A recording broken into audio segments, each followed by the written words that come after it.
Hello everyone. Today I would like to show you how to think as a tester. And we are going to this wonderful store BJ's, it's a shopping club, and we are going to test a television set. So see you inside. And we are inside this wonderful store. It's a shopping club BJ, and we are looking at this great LG television set. It's OLED, organic LED, very popular right now.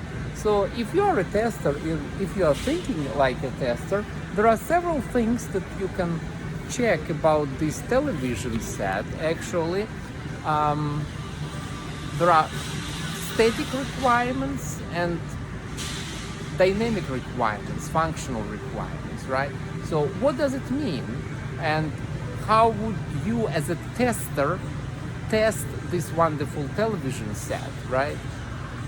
Well, if we're talking about static requirements, that you can check how thin this television set is, you can check if it has a remote control, you can check what type of connection or connections it has.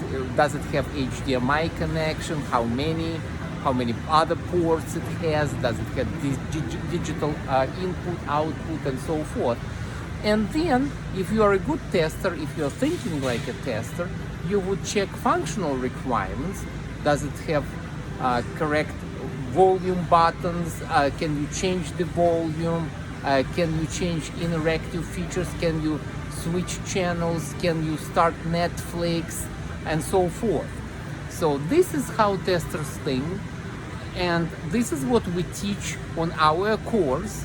So if you are interested to learn more, please contact us. We have a free class and a demonstration, and we'll be happy to schedule you. So contact us and we'll be happy to talk to you more about our course and our materials and what we teach. Hope to see you soon. Thank you.